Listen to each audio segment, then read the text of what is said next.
ಆತ್ಮೀಯ ವಿದ್ಯಾರ್ಥಿಗಳೇ, ಎಲ್ಲರಿಗೂ ನಮಸ್ಕಾರ. ಸೊ ವಿದ್ಯಾರ್ಥಿಗಳೇ, ನಾವು ಲಾಸ್ಟ್ ಕ್ಲಾಸಲ್ಲಿ ಫಿಸಿಕ್ಸ್, ಕೆಮಿಸ್ಟ್ರಿ ಮತ್ತು mathematics final year examination first PUC ಹೇಗೆ ನಾವು ಪ್ರಿಪ್ರೇಷನ್ ಮಾಡಬೇಕು ಅನ್ನೋದನ್ನು ನಾವು ಒಂದು ಸ್ವಲ್ಪ ಡಿಸ್ಕಸ್ ಮಾಡಿದ್ವಿ. ಸೊ ಅದು ನಿಮಗೆ ತುಂಬ ಹೆಲ್ಪ್ ಆಗಿದೆ ಅಂತ ನಾನು ಅನ್ಕೋತೀನಿ ವಿದ್ಯಾರ್ಥಿಗಳೇ.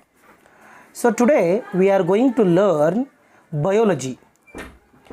In biology, what we have to read and how much we should read and what are the important chapters we are going to discuss in detail in today's class. ಹಾಗಾದರೆ ತಡ ಮಾಡೋದು ಬೇಡ ವಿದ್ಯಾರ್ಥಿಗಳೇ, ನಮ್ಮ ಕ್ಲಾಸನ್ನು ನಾವು ಸ್ಟಾರ್ಟ್ ಮಾಡೋಣ. ವಿದ್ಯಾರ್ಥಿಗಳೇ, ಬಯೋಲಜಿ ಬೇರೆ ಸಬ್ಜೆಕ್ಟ್ಗಳಿಗೆ ಕಂಪೇರ್ ಮಾಡಿದ್ರೆ ಅಷ್ಟು ಈಸಿಯಾಗಿ ಇಲ್ಲ ಅದು. ಯಾಕಂದರೆ ನಿಮ್ಗೆ ಆಲ್ರೆಡಿ ಗೊತ್ತಿದೆ.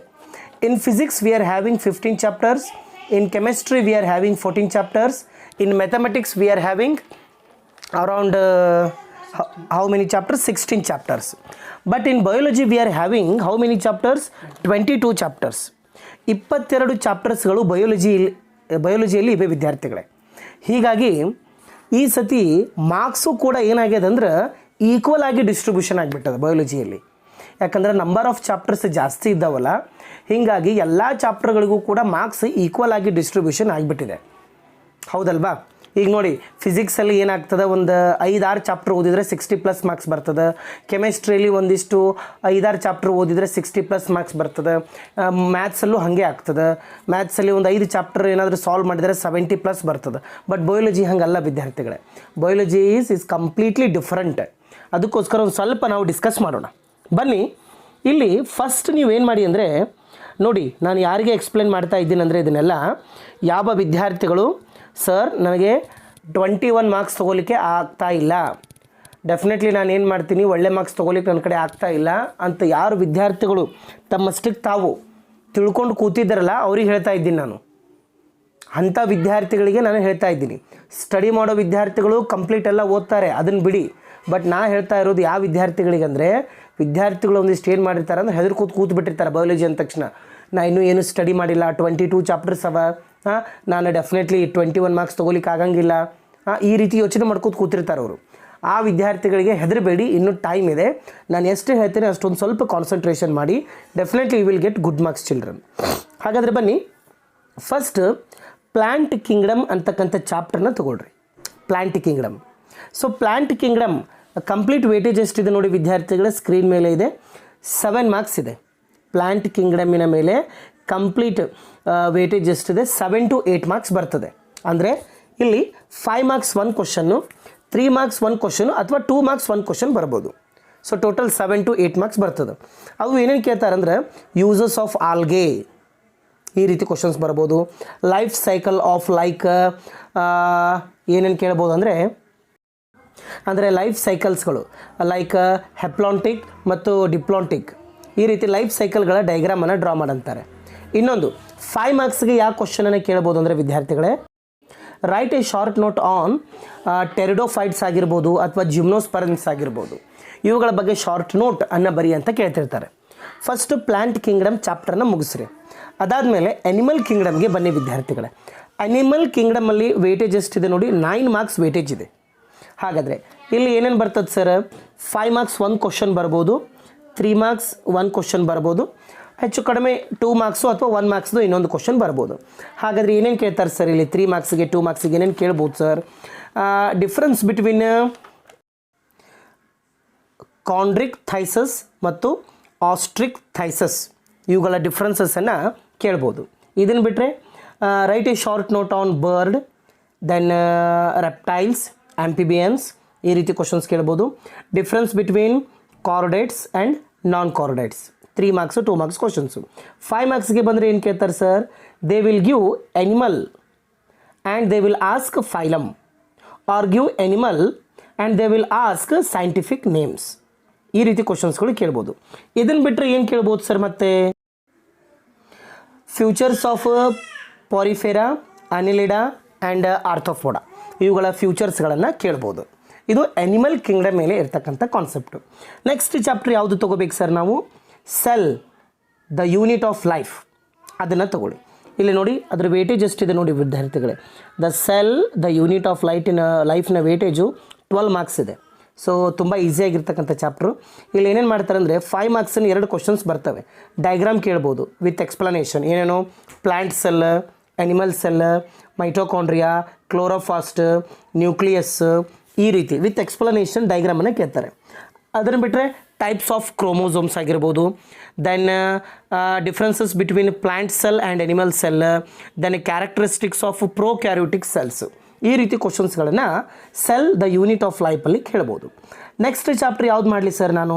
ನೆಕ್ಸ್ಟ್ ಚಾಪ್ಟರ್ ನೀವು ಮಿನರಲ್ ನ್ಯೂಟ್ರಿಷನ್ ಚಾಪ್ಟರ್ನ ತೊಗೊಳ್ಳಿ. ಹಾಗಾದರೆ ಇದ್ರ ವೇಟೇಜ್ ಎಷ್ಟಿದೆ ನೋಡಿ ವಿದ್ಯಾರ್ಥಿಗಳೇ, ಮಿನರಲ್ಸ್ ನ್ಯೂಟ್ರಿಷನ್ 8 ಮಾರ್ಕ್ಸ್ ಇದೆ. ತುಂಬ ಈಸಿ ಇರ್ತಕ್ಕಂಥ ಚಾಪ್ಟರ್. ಇಲ್ಲಿ ಏನೇನು ಕೇಳ್ಬೋದು ಸರ್? 3 ಮಾರ್ಕ್ಸ್ 1 ಕ್ವಶನ್ ಬರ್ತದೆ, then 2 marks 1 question, 1 marks 1 question, ಈ ರೀತಿ ಡಿಸ್ಟ್ರಿಬ್ಯೂಷನ್ ಮಾಡಿರ್ತಾರೆ. ಅಂದರೆ ಇಲ್ಲಿ ಏನೇನು ಕೇಳ್ಬೋದು ಸರ್?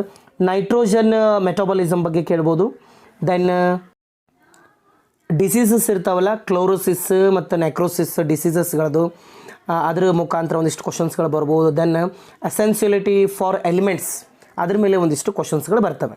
ನೀವು ದಯವಿಟ್ಟು ಪ್ರೀವಿಯಸ್ ಇಯರ್ ಮಾಡಲ್ ಕ್ವಶನ್ ಪೇಪರ್ಸನ್ನು ದಯವಿಟ್ಟು ನೀವು ರೆಫರ್ ಮಾಡಿ.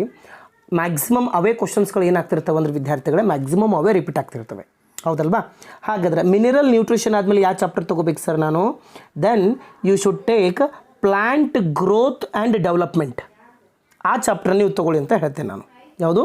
Plant growth and development. ಹಾಗಾದರೆ ಅದ್ರ ವೇಟೇಜ್ ಎಷ್ಟಿದೆ ಸರ್? ಇಲ್ಲೊಂದು ಸ್ವಲ್ಪ ನೋಡೋಣ ಎಷ್ಟಿದೆ ಅದ್ರ ವೇಟೇಜ್ ನೋಡಿ. ಎಸ್, ಅದ್ರ ವೇಟೇಜ್ ಕೂಡ 8 ಮಾರ್ಕ್ಸ್ ಇದೆ. ಇದರಲ್ಲಿ ಏನೇನು ಓದಬೇಕು sir? 3 marks 1 question, 5 marks 1 question ಇಲ್ಲಿ ಬರ್ತದೆ. ಇಲ್ಲಿ ಏನು ಕೇಳ್ತಾರೆ ಅಂದರೆ 3 ಮಾರ್ಕ್ಸ್ಗೆ ಏನು ಕೇಳ್ಬೋದು? ಡಿಫ್ರೆನ್ಷಿಯೇಷನ್, ಡಿಫ್ರೆನ್ಷಿಯೇಷನ್, ರೀಡಿಫ್ರೆನ್ಷಿಯೇಷನ್, ಅವುಗಳ ಬಗ್ಗೆ ಮಾಹಿತಿಯನ್ನು ಕೇಳ್ಬೋದು.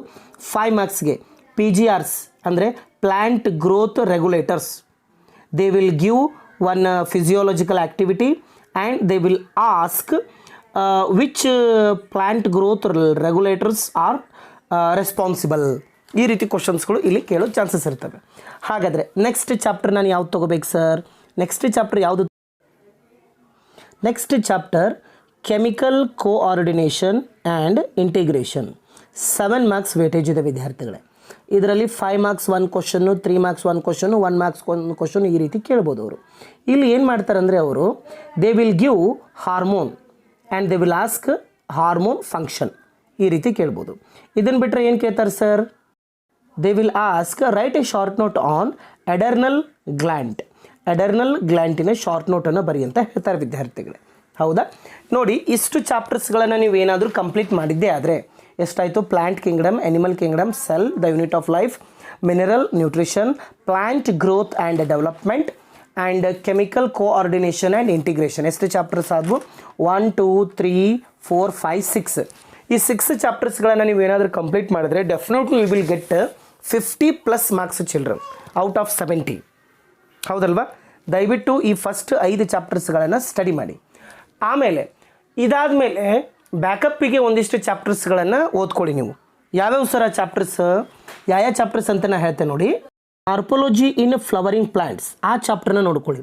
ವೇಟೇಜ್ ಎಷ್ಟಿದೆ? ಅದು 6 ಮಾರ್ಕ್ಸ್ ವೇಟೇಜ್ ಇದೆ. ಅದರಲ್ಲಿ ಏನು ಕೇಳ್ತಾರೆ ಅಂದರೆ ಸಿಂಪಲ್ ಕ್ವಶನ್ಸ್ ಯಾವ ರೀತಿ ಅಂದರೆ either they will ask placentation or aestivation, ಅದರ ಮೇಲೆ ಕ್ವಶನ್ಸ್ಗಳು ಕೇಳೋ ಸಾಧ್ಯತೆಗಳು ಇರ್ತವೆ. ಇದನ್ನು ಬಿಟ್ಟರೆ ನೀವು ನೆಕ್ಸ್ಟ್ ಬ್ಯಾಕಪ್ಪಿಗೆ ಇನ್ನೊಂದು ಚಾಪ್ಟರ್ ಇಟ್ಕೊಳ್ರಿ, ಲಿವಿಂಗ್ ವರ್ಡ್, ಆ ಚಾಪ್ಟರ್ನ ಬ್ಯಾಕಪ್ಪಿಗೆ ಇಟ್ಕೊಳ್ರಿ. ಸ್ಮಾಲ್ ಚಾಪ್ಟರ್, ಈಸಿ ಇದೆ ವಿದ್ಯಾರ್ಥಿಗಳೇ. 4 marks question answers are going to come.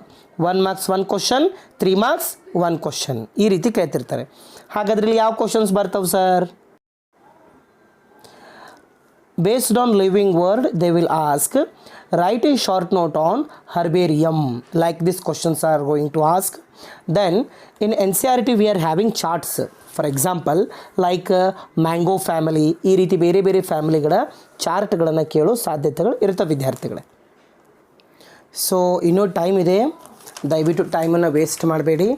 ಇನ್ನೂ ಸ್ಟೂಡೆಂಟ್ ಯಾರು ಇಲ್ಲ ಸರ್ ನಾನು 21 ತೊಗೋಲಿಕ್ಕೆ ಆಗೋದಿಲ್ಲ ಅಂತ ಯಾರು ಹೇಳ್ತಿದ್ದೀರಲ್ಲ, ದಯವಿಟ್ಟು ವಿದ್ಯಾರ್ಥಿಗಳು ಈ ಎಲ್ಲ ಕೀ ಪಾಯಿಂಟ್ಸ್ಗಳನ್ನು ಎಲ್ಲ ನೆನಪಿಟ್ಕೊಂಡ್ಬಿಟ್ಟು ಅಟ್ಲೀಸ್ಟ್ ಒಂದು 5 to 6 ಮಾಡಲ್ ಕ್ವಶನ್ ಪೇಪರ್ಸ್ಗಳನ್ನು ಫಾಲೋ ಮಾಡಿ. soon I am going to upload model question papers, new pattern model question papers ಅನ್ನು ನಾನು ಅಪ್ಲೋಡ್ ಮಾಡ್ತೇನೆ. ಅವುಗಳನ್ನು ಫಾಲೋ ಮಾಡಿ ಪ್ರಾಕ್ಟೀಸ್ ಮಾಡಿ. ಅವೇ ಕ್ವಶನ್ಸ್ಗಳು ಏನಾಗ್ತಿರ್ತವೆ ಅಂದರೆ ರಿಪೀಟ್ ಆಗ್ತಿರ್ತವೆ. ದಯವಿಟ್ಟು ಹೆದರುವ ಅವಶ್ಯಕತೆ ಇಲ್ಲ. 21 ತಗೊಳ್ಳಿಕ್ಕೆ ಪ್ರಯತ್ನ ಪಡಬೇಡಿ. Try to get 50+ 55+ marks out of 70 students. Is it clear? So start reading, start practicing children. Thank you so much.